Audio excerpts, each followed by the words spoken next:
Hello दोस्तों, तो एक बार फिर से आप सभी का स्वागत है बायोलॉजी के बहुत बेहतरीन टॉपिक में, जिसका नाम होने वाला है स्टेमेन। स्टेमेन क्या होता है? फ्लावरिंग प्लांट के केस में जो मेल का मेन रिप्रोडक्टिव पार्ट होता है उसे हम लोग स्टेमेन कहते हैं।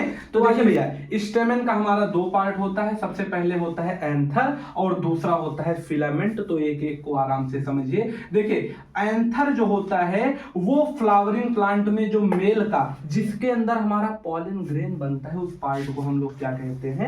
एंथर। और एंथर को जो सपोर्ट करता है डंडी नुमा स्ट्रक्चर, उसे हम लोग कहते हैं फिलामेंट। तो वही लिखा है कि फिलामेंट लॉन्ग होता है, थिन होता है और नीचे फ्लावर प्लांट के थैलेमस से जुड़ा हुआ होता है। जबकि जो हमारा एंथर है वो स्वेलन होता है। स्वेलन मतलब उभरा हुआ होता है और इसी के अंदर स्पोर बनता है स्टार्टिंग में और बाद में भी पॉलन ग्रेन में डेवलप हो जाता है। अब अगर इस एंथर को हम लोग हॉरिजेंटली काट दें, तो यहां हमने काट के दिखाया, तो जब काटेंगे तो इसमें दो प्रकार के हो जाएंगे। भाई ऐसे काटे हैं तो एक पार्ट ऊपर चला जाएगा, एक पार्ट नीचे चला जाएगा। तो इन दोनों पार्ट को हम लोग कह रहे हैं लोब। तो कितने लोब हुए? एक ऊपर एक नीचे, तो 22 लोब। दोनों लोब के अंदर दो दो थीका पाए जाएंगे। एक थीका, दो थीका, एक थीका, दो थीका। तो लोब तो दो हुए, लेकिन थीका जो है भैया वो 4 हो गए। तो 22 लोब और टेट्राथीकस स्ट्रक्चर हमें देखने को मिल जाएगा। समझ में आया?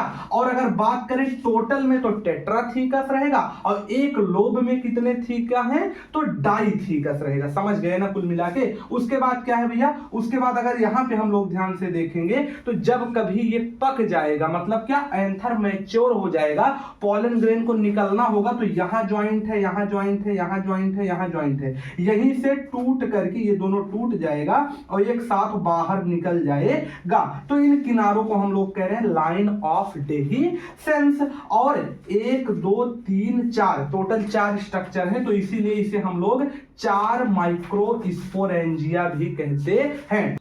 और हमने आपको स्टार्टिंग में बताया था भैया कि एंथर के अंदर ही स्पोर होता है, क्योंकि इसमें जहां भी माइक्रो टर्म यूज होगा वो हमेशा मेल के लिए होगा और मेगा यूज होगा तो फीमेल के लिए होगा। तो इसीलिए इसमें टोटल 4 थीका है, तो 4 माइक्रोस्पोरेंजिया स्ट्रक्चर भी देखने को मिलेंगे। वही लिखा है there are 4 microsporangia located at corner side. तो कुल मिला के इतना ही है। कोई दिक्कत होगा तो बताइएगा। धन्यवाद।